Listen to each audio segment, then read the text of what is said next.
कुंभोज येथील महाविकास आघाडीचे गटनेते किरण माळी यांच्यासह ग्रामपंचायत सदस्य आणि सरपंच यांनी भारतीय जनता पक्षात खासदार धनंजय महाडिक, आमदार अमल महाडिक आणि माजी आमदार प्रकाश आवाडे यांच्या उपस्थितीत जाहीर प्रवेश केला। हा प्रवेश पक्ष संघटना बळकट करण्याच्या दृष्टीने महत्त्वाचा मानला जातोय।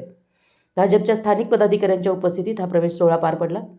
यावेळी नव्याने प्रवेश केलेल्या पदाधिकाऱ्यांचं पक्षात स्वागत करण्यात आलं। भाजपच्या विचारधारेवर विश्वास ठेवून आणि विकासविमुख राजकारणासाठी आपण हा निर्णय घेतल्याचं किरण माळी यांनी सांगितलं।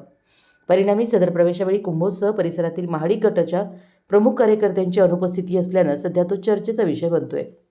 यावेळी भाजपच्या नेत्यांनी केंद्र व राज्य सरकारच्या विविध विकास योजनांची माहिती देत आगामी काळात कुंभोज परिसराच्या सर्वांगीण विकासासाठी एकत्रितपणे काम करण्याचा विश्वास व्यक्त केला। ग्रामपंचायत स्तरावर जनतेच्या समस्या सोडवण्यासाठी भाजप कटिबद्ध असल्याचंही आमदार अमल महाडिक व माजी आमदार प्रकाश आवाडे व खासदार धनंजय महाडिक यांनी नमूद केलं। या राजकीय घडामोडीमुळे कुंभोज परिसरातील राजकारणाला नवं वेगळं वळण मिळालं असून भाजप महाडिक गटाची ताकद वाढून महाविकास आघाडी संपुष्टात आल्याचं चित्र दिसतंय। येणाऱ्या जिल्हा परिषद व पंचायत समितीच्या निवडणुकीचं राजकारण डोक्यात ठेवून सदर प्रवेश झाल्याची चर्चा संपूर्ण परिसरात होत असून कुंभोज जिल्हा परिषद मतदारसंघासाठी नेमका भाजप पक्षाचा उमेदवार कोण असणार यावर सध्या तर्कवितर्क लढवले जात आहेत। मराठी एस न्यूजसाठी कुंभोजहून विनोद शिंगे।